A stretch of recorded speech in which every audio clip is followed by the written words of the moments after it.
नमस्कार, मैं हूं गुंजन ग्रोवर और आज हम बात करेंगे ETFs की, यानी कि एक्सचेंज ट्रेडेड फंड्स की। क्या है ये ETFs और इसमें कैसे इन्वेस्ट करें? क्या आप अलग अलग सेक्टर्स जैसे कि IT, फार्मा, बैंकिंग में इन्वेस्ट कर सकते हैं ETF के थ्रू?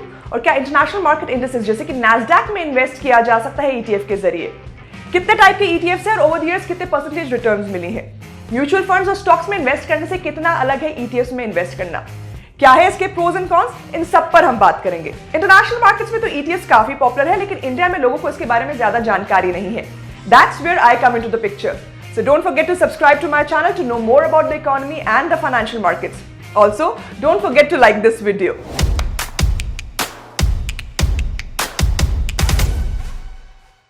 तो सबसे पहले what are ETFs?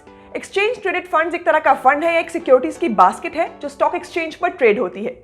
ये बास्केट किसी भी एसेट क्लास की हो सकती है, इक्विटीज, कमोडिटीज जैसे कि gold, bonds, currency etcetera etcetera. As of September 2020, Indian market में 93 ETFs हैं क्रॉस वेरियस एसेट क्लासेस।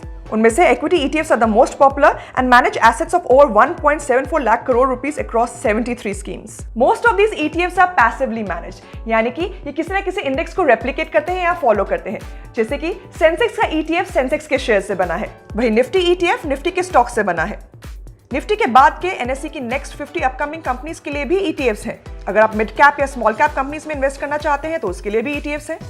अलग अलग सेक्टर्स के लिए भी अलग अलग ETFs हैं। अगर आप बैंकिंग सेक्टर में इन्वेस्ट करना चाहते हैं तो उसके लिए भी आप इन्वेस्ट कर सकते हैं ETF के जरिए।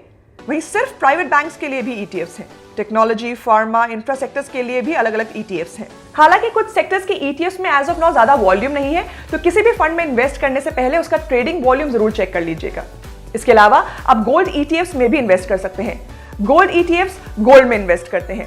इसके बारे में अगर आपको ज्यादा जानकारी चाहिए तो आप गोल्ड ETF पर मेरा वीडियो देख सकते हैं, जिसमें मैंने आपको बताया था कि आपको क्यों गोल्ड में इन्वेस्ट करना चाहिए और गोल्ड ने कैसे इन्फ्लेशन को बीट किया है और कितने % रिटर्न दी है ओवर द इयर्स। इसके अलावा डेट ETFs भी हैं जो गवर्नमेंट बॉन्ड्स और फिक्स्ड इनकम सिक्योरिटीज को फॉलो करते हैं। इसके अलावा अगर आप इंटरनेशनल मार्केट इंडेक्सेस में इन्वेस्ट करना चाहते हैं तो बहुत ईजिली ETFs के जरिए कर सकते हैं। ETFs में आप एक छोटे से अमाउंट से भी इन्वेस्ट कर सकते हैं। फॉर एग्जाम्पल, अगर आप निफ्टी में इन्वेस्ट करना चाहते हैं तो उसके 50 शेयर्स में इन्वेस्ट करने के लिए तो आपको बहुत सारे पैसे देने होंगे, तो ऐसे में आप निफ्टी ETF में इन्वेस्ट कर सकते हैं। Currently one of the top Nifty ETFs का एक यूनिट 137 रुपीज का है एज ऑफ 20th नवंबर।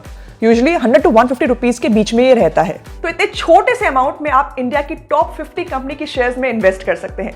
इसके बारे में ज्यादा जानकारी आपको NSE की वेबसाइट पर मिल जाएगी। तो इसे आप एक तरह का इंडेक्स म्यूचुअल फंड समझ सकते हैं। हालांकि म्यूचुअल फंड से थोड़ा डिफरेंट इसलिए है कि आप इसे एक्सचेंज पर कभी भी बाय सेल कर सकते हैं during the market hours. Mutual fund की settlements end of the day होती हैं।